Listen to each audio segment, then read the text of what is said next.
The wedding is a great day. It's a great party, but it fades into the background of your life. Hey, I'm just a broke teacher and I have a wedding to pay off. So if you would just watch this video and... Marriage is not going to last if it's just for the beautiful wedding. Okay, so today we're going to be going a little bit more in depth on a specific type of debt that I've seen more and more videos on TikTok be about. We've gone over a few stories in the credit card debt videos, but I wanted to deep dive on this topic, and that is marriage debt. Now, specifically the wedding. With stories that I've seen online, videos, posts, comments from you guys, it is increasingly common to pay the price of a brand new SUV for a one-night party. And we're not talking about the ultra wealthy. We're talking about normal, everyday people taking out loans, going into massive debt to begin their marriage, which you'll see in a little bit does not bode well. But we have a lot of clips, a lot of stories to go over, along with some of your comments from previous videos. So if you want to be featured in a future video, leave it down below. But we're going to start off with this clip. I have seen multiple TikToks that people are taking out personal loans for their weddings, and as someone who works for Zola and the wedding industry, I just want to say, please do not go into major debt for your wedding. You and your partner and family should come together, be like, here's what we have to put forward, and then work within that budget. You're able to cut corners and skimp on things that may not mean as much to you, signage, napkins, things like that. But some of the bigger payments are going to be your vendors. Now, since I work at Zola, we have vendors send us in like advice and things that they want couples to know. And one of the main things that I did see from multiple people was that they will work with you for a payment plan. Additionally, sometimes you can go to these vendors and be like, this is my budget, what can I get for it? And there's no shame in making it a long engagement so you could save up and do these payments over 2-3 years. You are on your own timeline. All right, so please stop taking out personal loans. Love you, bye. Okay, so I agree with the first half of that video and then disagree with the second half. First one, if you're taking out major loans for a wedding, it's just out of the question for me.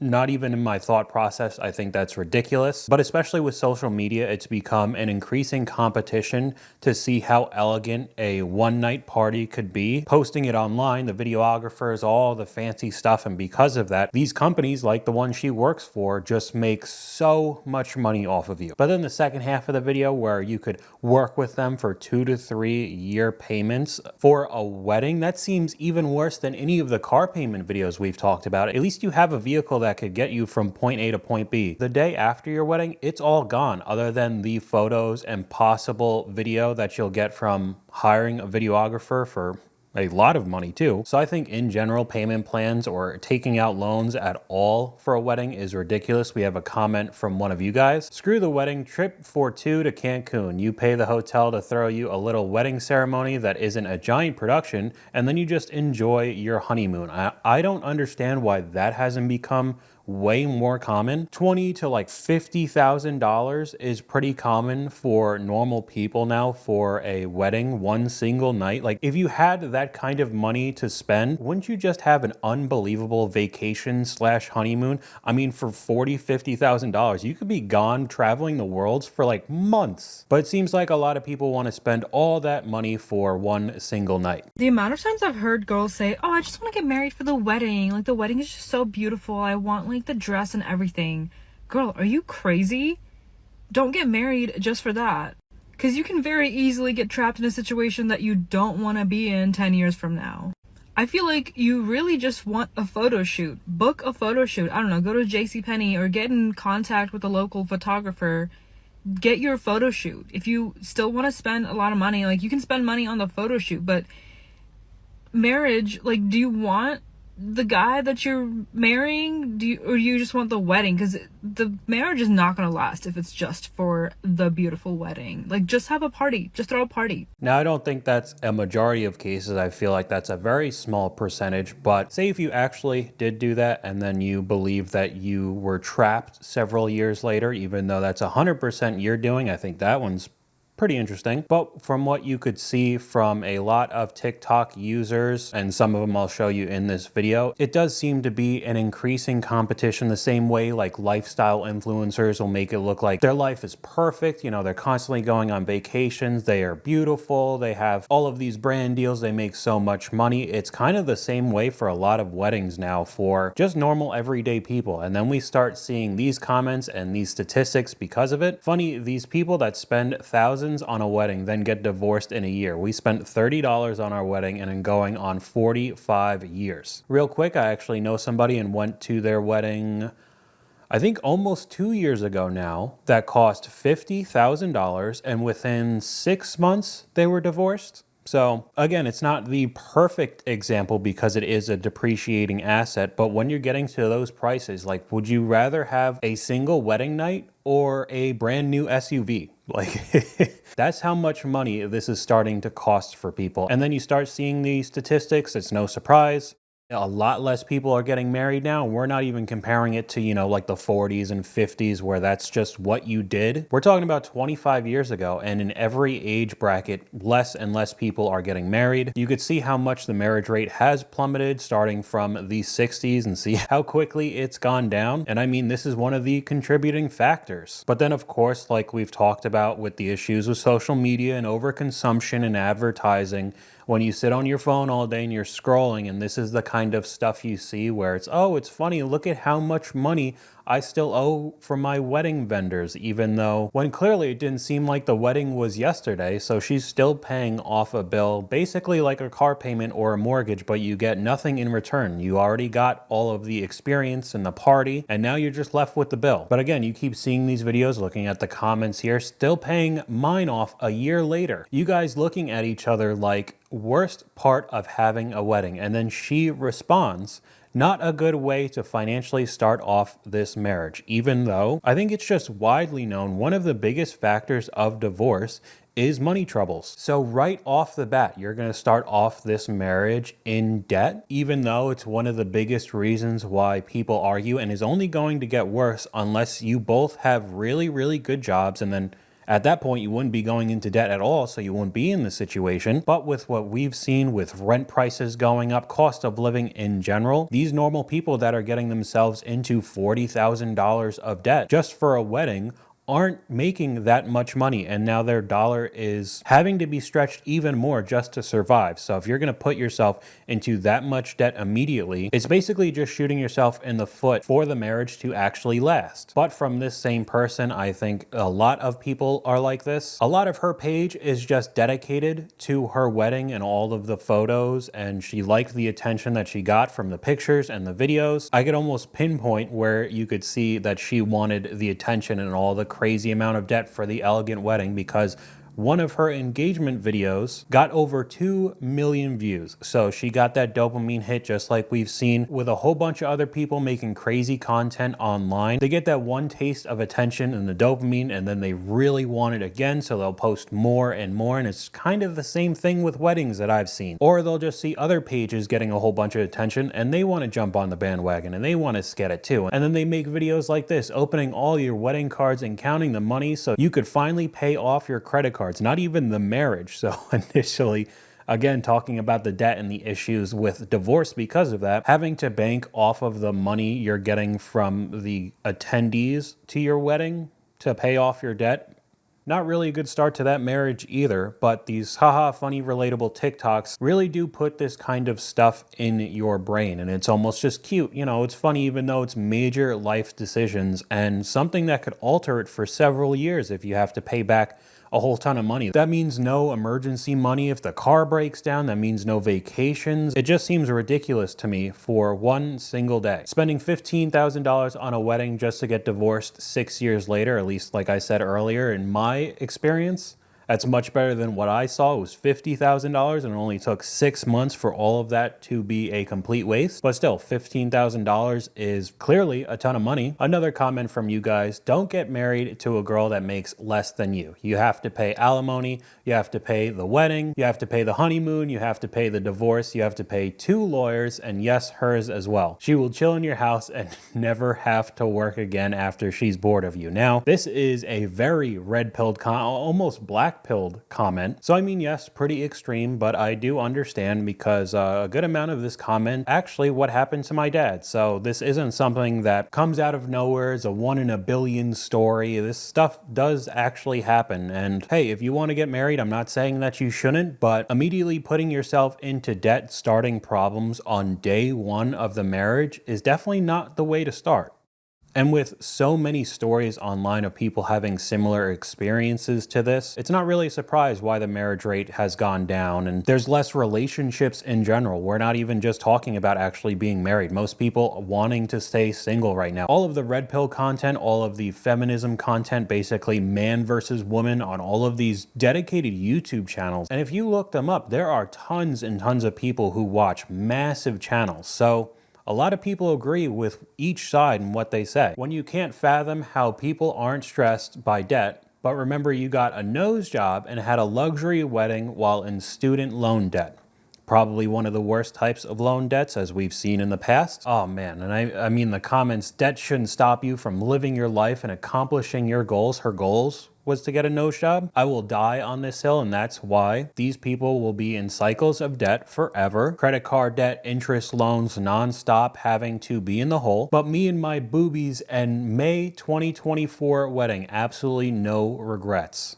I got married 2 months ago and I'm on a financial recovery journey to rebuild my savings. The goal this month is to spend less than $1,000 on non-necessary items. I usually buy my lunch every day on the weekdays. This week I got a sandwich every day and it was about $15 a day. My ClassPass plan kicked in for the month and I got 68 credits for $139. I had an early Saturday, so I got coffee and breakfast from Starbucks. My newest obsession is crocheting, so I went to Michael's to get some supplies and then a smoothie after working out. I'm noticing on average I spend about $200 a week, which is okay, but next week's my birthday week.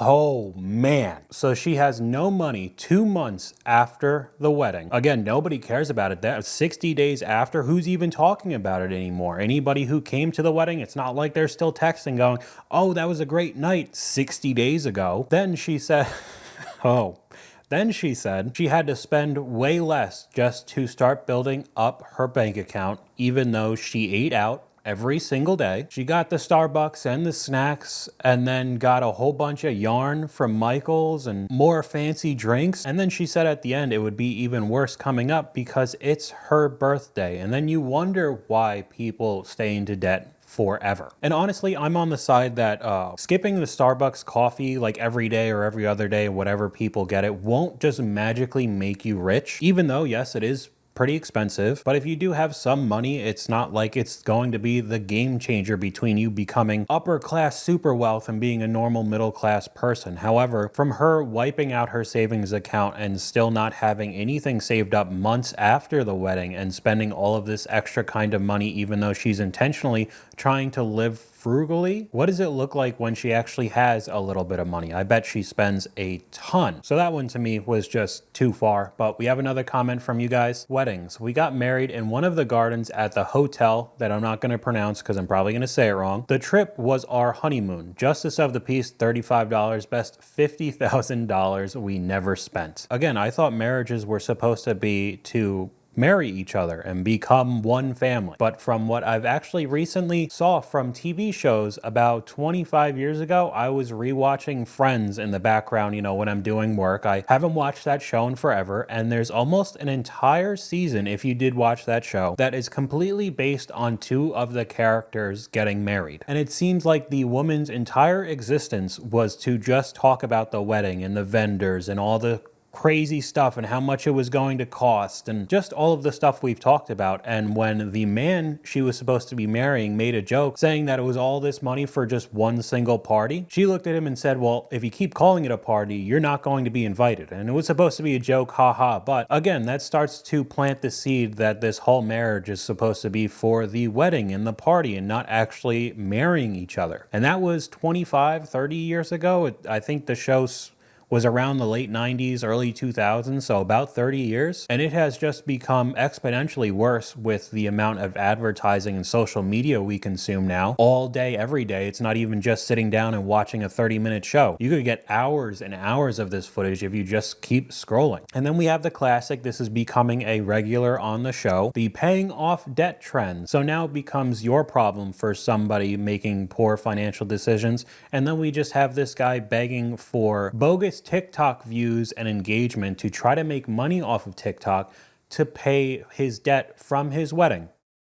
Hey, I'm just a broke teacher and I have a wedding to pay off. So if you would just watch this video and comment how many reps I do of push-ups or something like that, or share it. Can you share it, please? That'd be great. But the rest of the video is me doing push-ups. That is some top tier online content. Thank God I watched that. I swear, people will do anything but take responsibility for their actions. They'll beg people online to somehow pay off their tens of thousands of dollars worth of debt. And I've said it every time we've shown it. TikTok basically gives you no ad revenue. You need to get an unbelievable amount of views. And I'm not even talking about, oh, millions of views. It needs to be tens and hundreds of millions of views to get a sizable amount of money off of TikTok. So just begging people to watch and comment and share the video, please, it'll help me. Like, you're not going to make any money off of it. You're just a beggar. You want to know why millennials are so poor? Why we can't afford houses? It's because of all the fucking destination weddings we're making each other go to. It's not the boomers' fault, dude. It's fully our fault. Like, I could have put a down payment on a very nice 2-bedroom house in Bozeman, Montana for the amount of money I've spent on bachelor parties and weddings alone the past 2 years. The worst part is, it's never like an easy place to get to. The wedding is always in a ranch, on an airship docked at the top of the Nepalese mountain. I swear to God, the next day of the date is gonna say, please join us on our dream wedding in 1905 Tsarist Russia. Use code LOVE for 5% off the time traveling ticket. Like, get the That was pretty good. And I thought the comments were funny because it is very true, which at the same time is very stupid to me. The thing is about destination weddings is that they invite you as a courtesy, hoping you don't go. So what's the point of having a wedding anyway? Isn't the wedding supposed to be the party of the families and friends getting together? So why would you go super far away to have virtually nobody show up because it's so expensive for them to even get to your wedding, let alone the gift and the dresses or the suit that you have to wear? What's the point of having it then? Again, spend no money on the wedding and have an unbelievable honeymoon / vacation and just disappear in Europe for like a month or two. I feel like that would be much more fun than any single party, even if it's in Hawaii or some crazy place like that. As an old millennial, my last destination wedding was in 2012. I get invited to more divorce parties now. Surprising, you wonder why more and more people my age don't want to get married at all. Here we have some articles, some graphs, so we could go into some statistics instead of just people's experiences on TikTok. 31% of Americans who have attended a wedding in the past 5 years has taken out debt to do so. That's not even 31% of the people getting married. That's 31% of people just going to a wedding. That's insane to me. 45% of newlyweds went into debt for their weddings, and it's causing marital problems. Shocker.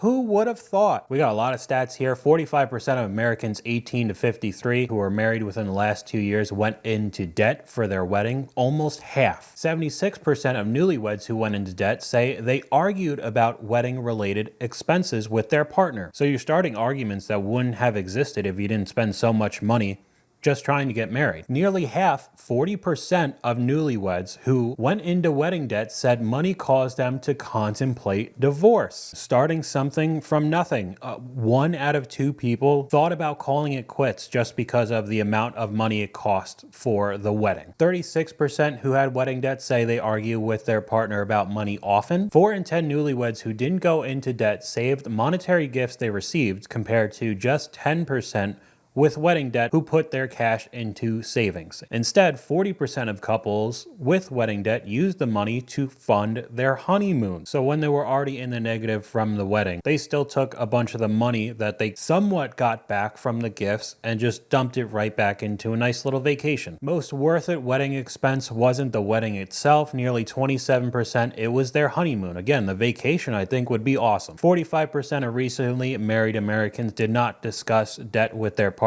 before getting engaged, so you have no idea if you guys are on the same page, and we'll just add on into one of the reasons why there's so much divorce. Here you can see a quick graph of what was most worth it for the wedding, which I thought was pretty nuts that the videographer was only 2%. If anything, if you really wanted to have the elegant wedding and all the crazy stuff so you could put it online and show off how much money you spent and how beautiful the dress was in the cake and blah blah blah, wouldn't the photographer and the videographer be one of the most important things for all of the pictures that you can hang up on the wall? And I mean, the video could actually show the entire venue instead of just snapshot images of what happened. You could see everything like it would be a vlog on YouTube. So I thought that was very interesting. I feel like videographer and photographer would probably be the second most important thing, but I guess I'm wrong.